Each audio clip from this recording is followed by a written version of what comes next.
MIT AI 연구소장이 한국에서 눈물을 흘렸습니다. 세계 최고 인공지능 전문가가 왜 대전 고속버스에서 무릎을 꿇었을까요? 일본에서 수치를 당한 그 가족에게 한국에서 무슨 일이 벌어진 걸까요? 겨우 3살 아이가 토하고 울던 그 순간, 한국 사람들이 보인 행동은 그의 15년 연구를 완전히 뒤바꿔 놓았습니다. 지금부터 MIT 교수가 한국에서 발견한 충격적인 진실을 들려드리겠습니다. 시작 전 구독과 좋아요 버튼을 한 번씩 눌러주시면 무료로 재밌는 사연을 만나보실 수 있습니다. 영상을 보시면서 다양한 의견을 댓글로 꼭 남겨주세요.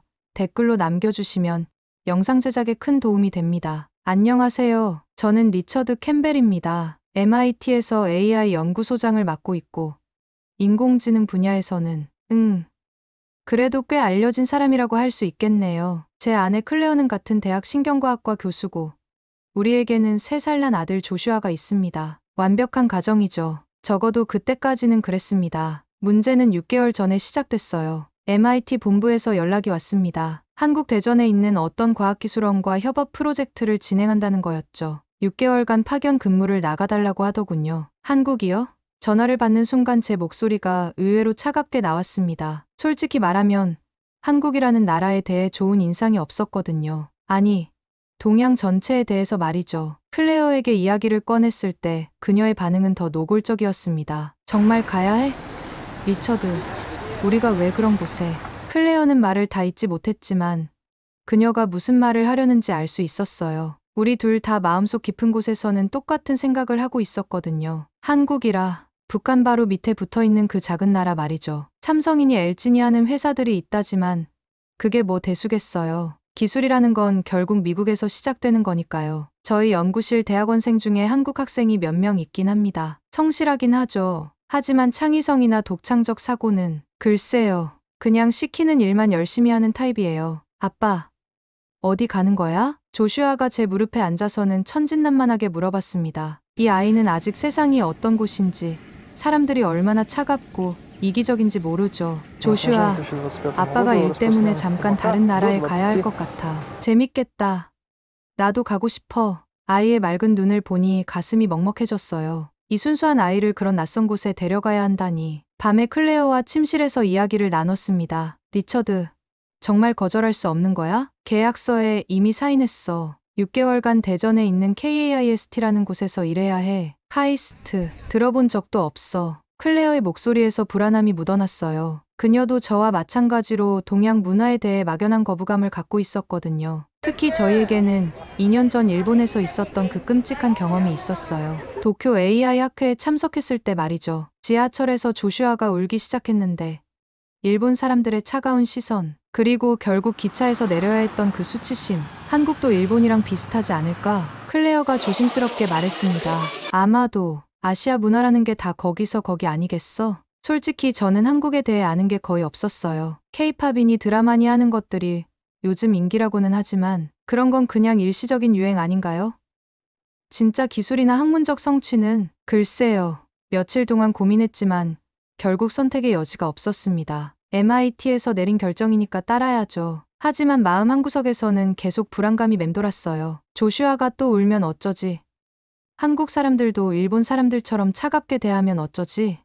책상 위에 놓인 한국행 항공권을 보면서 한숨을 내쉬었습니다. 6개월. 참 길게 느껴지는 시간이었어요. 그때 문득 2년 전 일이 떠올랐습니다. 일본 도쿄에서 열린 AI 국제학회에 참석했을 때였죠. 전 세계 인공지능 전문가들이 모이는 권위 있는 자리였어요. 클레어와 조슈아도 함께 갔었습니다. 학회 기간 동안 가족 여행도 겸할 수 있을 거라고 생각했죠. 그때 조슈아는 겨우 1살이었어요. 둘째 날 오후, 학회가 끝나고 도쿄 시내 관광을 하기로 했습니다. 지하철을 타고 아사쿠사 쪽으로 가려고 했죠. 조슈아가 좀 보채네. 클레어가 아이를 안고 걱정스러운 표정을 지었어요. 조슈아가 계속 칭얼거리고 있었거든요. 괜찮을 거야. 금방 도착해. 그런데 지하철이 출발하자마자 조슈아가 갑자기 울기 시작했습니다. 처음엔 작은 소리였어요. 그러다가 점점 커지더니 으앙, 으앙. 온 차량의 울음소리가 울려 퍼졌습니다. 제 등줄기에 차가운 땀이 흘렀어요. 주변 승객들이 하나둘 쳐다보기 시작했습니다. 그 시선들이 정말 차가웠어요. 마치 우리를 뭔가 더러운 것 보듯이 말이죠. 죄송합니다. 죄송해요.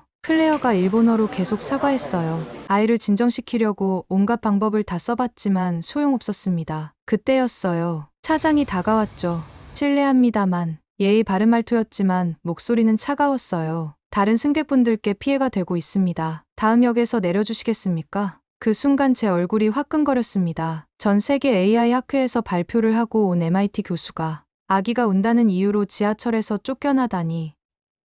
네, 알겠습니다. 클레어의 목소리가 떨리고 있었어요. 저도 마찬가지였습니다. 다음 역에서 내렸을 때 제 마음은 완전히 무너져 있었습니다. 주변 사람들의 시선이 아직도 따가웠어요. 마치 우리가 뭔가 잘못한 것처럼 말이죠. 리처드, 미안해. 클레어가 눈물을 글썽이며 말했어요. 아니야, 클레어 잘못이 아니야. 하지만 속으로는 화가 치밀었습니다. 겨우 1살짜리 아기가 우는 게 그렇게 큰 죄인가요?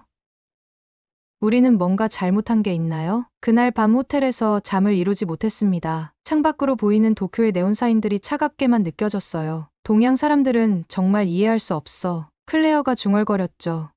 맞아. 겉으로는 예의 바르다고 하지만 속은 얼마나 차가운지 몰라. 그 일 이후로 저는 동양 문화에 대한 불신이 더 깊어졌습니다. 겉으로는 공손하지만 속마음은 차갑고 자신들과 다른 사람은 배척하는 문화 말이죠. 이제 한국에 가야 한다니 그곳도 결국 일본과 비슷하지 않을까요? 책상 위 항공권 옆에 놓인 조슈아의 사진을 보니 가슴이 답답해졌습니다. 이 아이가 또다시 그런 차가운 시선을 받아야 한다니. 결국 출발일이 다가왔습니다. 인천공항에 내린 순간 제 심장이 쿵쾅거렸어요. 공항 안내방송이 한국어로 흘러나오는데 정말 낯설더군요. 리처드, 괜찮아? 클레어가 제 팔을 붙잡으며 물었습니다. 클레어 얼굴도 창백했어요. 조슈아는 다행히 비행기에서 잘 잤는지 기분이 괜찮아 보였죠. 공항에서 대전까지 가는 방법을 찾아야 했습니다. 택시는 너무 비싸고 KTX는 표가 없다고 하더군요. 결국 고속버스를 타기로 했어요. 고속버스요?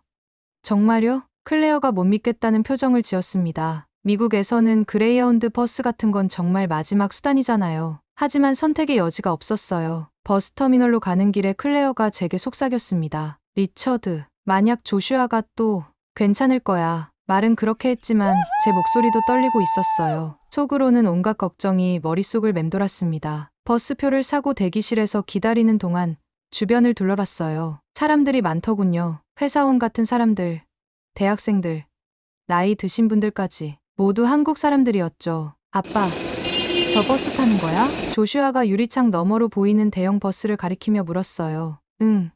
조슈아, 저 버스 타고 아빠가 일할 곳으로 가는 거야. 우와, 크다. 아이의 순수한 반응에 잠깐 마음이 놓였습니다. 하지만 곧 다시 불안감이 밀려왔어요. 드디어 탑승 시간이 되었습니다. 버스 안으로 들어가는 순간 제 등에 식은땀이 났어요. 좌석들이 꽤 좁아 보였고 사람들로 가득했습니다. 우리 자리는 중간쯤에 있었어요. 창가 쪽에 클레어가 앉고 조슈아를 아는 채 통로 쪽에 제가 앉았습니다. 제발 이번엔 아무 일도 없길. 클레어가 작은 소리로 중얼거렸어요. 클레어 손이 조슈아를 꽉 안고 있었습니다. 버스가 출발했어요. 창밖으로 서울 시내가 지나가더군요. 빌딩들이 생각보다 현대적이었지만 그래도 여전히 낯선 곳이었어요. 조슈아는 처음엔 창밖 풍경을 신기해했습니다. 손가락으로 가리키며 뭔가 중얼거리고 있었죠. 다행이다 싶었어요. 하지만 30분쯤 지나자 조슈아가 보채기 시작했습니다. 엄마, 심심해. 조금만 더 참아. 조슈아야. 클레어가 아이를 달래려고 했지만 조슈아는 점점 짜증을 냈어요. 제 심장이 빨라지기 시작했습니다. 주변 승객들이 아직은 별로 신경 쓰지 않는 것 같았어요. 하지만 저는 이미 온몸이 긴장되어 있었습니다. 도쿄에서 그때처럼 또 그런 일이 벌어지면 어떻게 하죠? 클레어, 혹시 조슈아 좋아하는 장난감 가져왔어? 가방에 있어. 잠깐만. 클레어가 서둘러 가방을 뒤지기 시작했어요. 그 모습을 보니 제 가슴이 더 답답해졌습니다. 버스는 계속 고속도로를 달렸어요. 창밖 풍경은 아름다웠지만 저에게는 전혀와 닿지 않았습니다. 머릿속에는 온통 걱정뿐이었거든요. 조슈아가 장난감을 받자 잠시 조용해졌어요. 하지만 그것도 잠깐이었습니다. 금세 실증을 내기 시작했거든요. 제 손바닥에 땀이 차기 시작했어요. 이제 시작이구나 라는 생각이 들었습니다. 버스가 고속도로를 달린 지 1시간쯤 지났을 때였습니다. 조슈아가 갑자기 보채기 시작했어요. 엄마, 배고파. 조금만 기다려. 조슈아야, 곧 도착해. 클레어가 달래봤지만 소용없었습니다. 조슈아 목소리가 점점 커졌어요. 싫어. 지금 먹고 싶어. 제 심장이 쿵쾅거리기 시작했습니다. 아, 이제 시작이구나. 으앙, 으앙. 조슈아가 터뜨린 울음소리가 버스 안에 울려 퍼졌습니다. 제 등줄기로 차가운 땀이 흘렀어요. 앞좌석에 앉아있던 중년 남성이 뒤돌아봤습니다. 그 시선을 받는 순간 제 얼굴이 화끈거렸어요. 클레어, 어서. 알아. 클레어가 황급히 가방에서 과자를 꺼냈습니다. 하지만 조슈아는 받지도 않고 더 크게 울었어요. 으아악. 싫어. 이번엔 오른쪽 좌석의 할머니도 쳐다봤습니다. 왼쪽에 앉은 대학생도 고개를 돌렸어요. 제 온몸이 얼어붙는 것 같았습니다. 도쿄에서 그때와 똑같았어요. 사람들의 차가운 시선.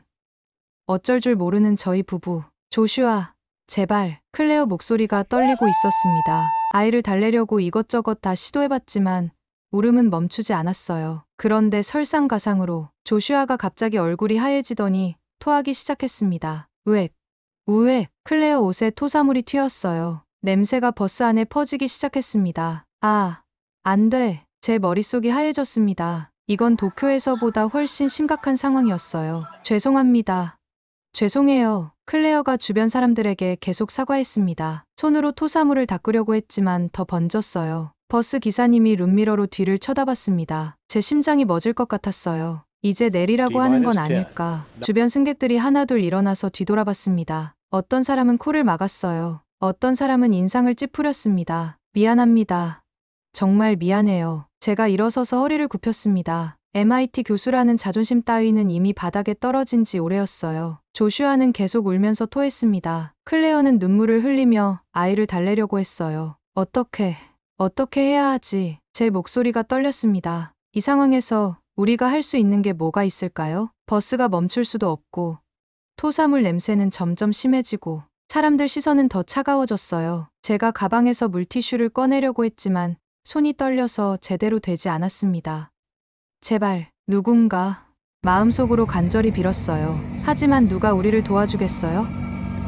여긴 한국이고, 우린 완전한 외국인이었으니까요. 조슈아 울음소리와 냄새 때문에 버스 분위기가 완전히 얼어붙었습니다. 모든 시선이 우리에게 꽂혀 있었어요. 그 순간, 제 어깨가 무너졌습니다. 또다시 이런 일이 벌어지고 말았네요. 그때였습니다. 뒤편에서 누군가 일어나는 소리가 들렸어요. 괜찮으세요? 따뜻한 목소리였습니다. 돌아보니 70대쯤 보이는 할머니가 다가오고 계셨어요. 아, 죄송합니다.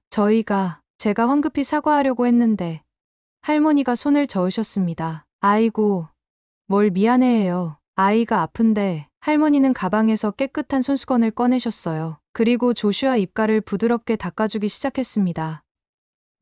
냄새가. 제가 멈칫했는데 할머니는 전혀 개의치 않으셨어요. 아이고, 우리 아가가 많이 힘들었구나. 조슈아를 보는 할머니 눈빛이 정말 따뜻했습니다. 마치 친손자를 보는 것 같았어요. 그러자 이번엔 앞자리에 앉아있던 20대 여성이 일어났습니다. 물 필요하시죠? 생수병을 들고 다가왔어요. 클레어 옷을 닦을 수 있게 물을 부어주기 시작했습니다. 고맙습니다. 정말 고마워요. 클레어가 눈물을 글썽이며 말했어요. 애기 열이 있는 것 같은데요. 여성이 조슈아 이마에 손을 얹어보더니 말했습니다. 혹시 근처에 병원이 있나 찾아드릴까요? 휴대폰을 꺼내서 뭔가 검색하기 시작했어요. 저는 정말 당황스러웠습니다. 도쿄에서는 사람들이 우리를 피했는데 여기선 정반대였어요.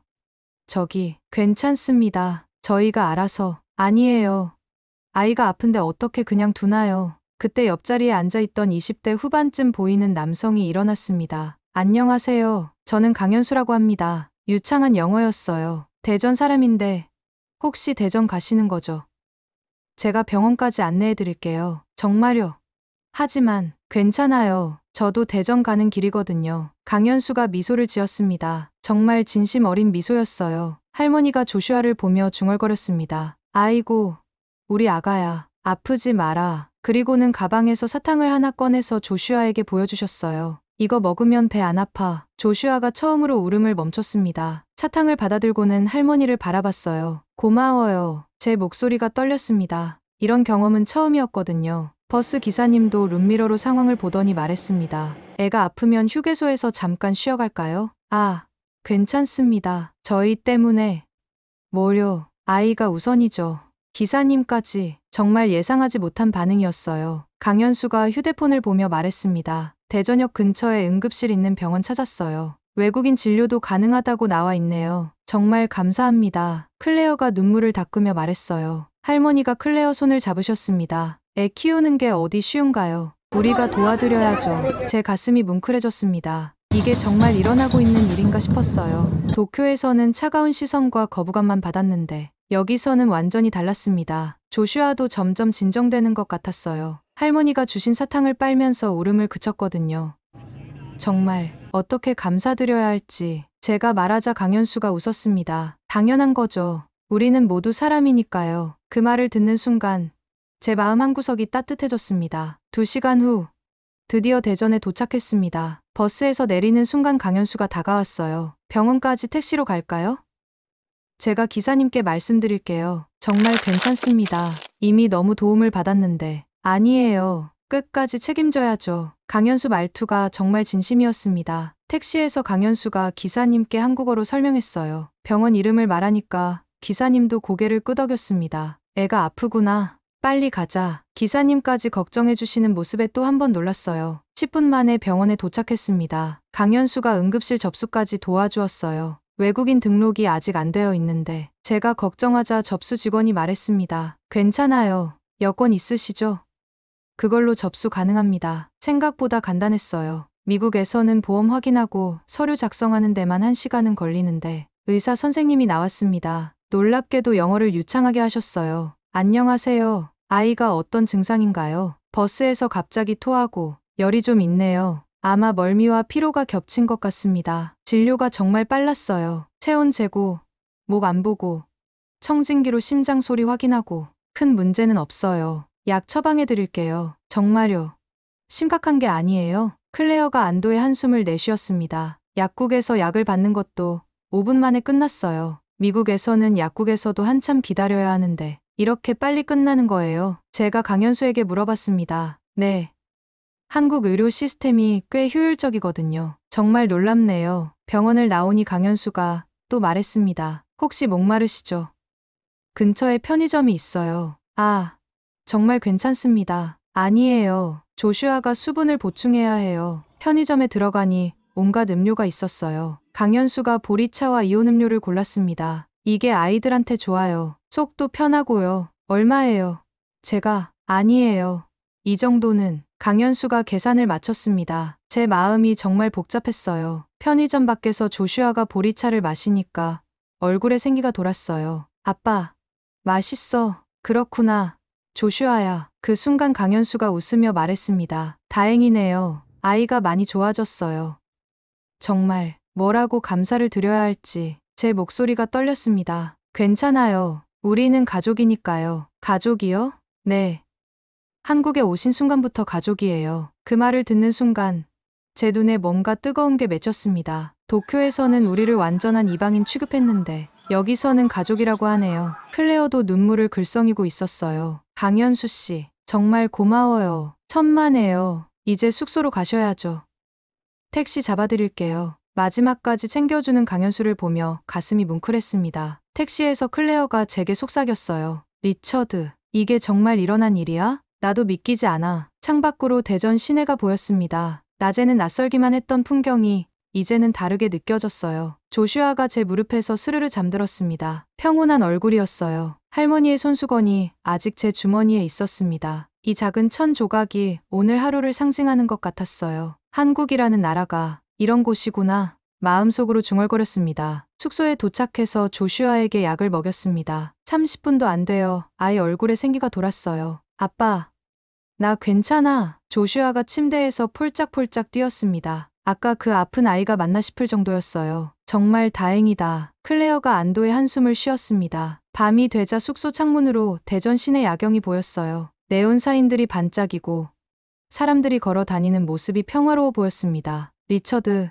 창문 좀 봐. 클레어가 저를 불렀어요. 함께 창가에 섰습니다. 도쿄에서 본 야경과는 다르네. 어떻게 다른데? 따뜻해 보여. 사람들이 살고 있다는 느낌이 들어. 클레어 말이 맞았습니다. 도쿄는 아름다웠지만 차가웠어요. 하지만 여기는 온기가 느껴졌습니다. 조슈아가 창가로 와서 제 다리에 매달렸어요. 아빠, 여기 좋아. 왜 좋은데? 할머니가 사탕 줬어. 그리고 다들 웃어줬어. 아이의 순수한 관찰이 제 가슴을 찔렀습니다. 그날 밤 침대에 누워서 오늘 하루를 정리해봤어요. 버스에서의 일, 병원에서의 일, 강연수와 할머니, 내가 연구하던 AI는 문득 이런 생각이 들었습니다. 이 따뜻함을 이해할 수 있을까? MIT에서 저는 15년간 인공지능을 연구했어요. 논리, 알고리즘, 데이터, 모든 것을 수치로 계산하고 분석했죠. 하지만 오늘 버스에서 만난 사람들의 행동을 어떻게 설명할 건가요? 할머니가 냄새나는 토사물을 개의치 않고 닦아준 것, 강연수가 전혀 모르는 외국인 가족을 끝까지 챙긴 것, 버스 기사가 휴게소 정차를 제안한 것, 이걸 알고리즘으로 만들 수 있을까? 머릿속에서 복잡한 생각들이 꼬리를 물었습니다. 클레어가 옆에서 말했어요. 리처드, 우리가 틀렸던 것 같아.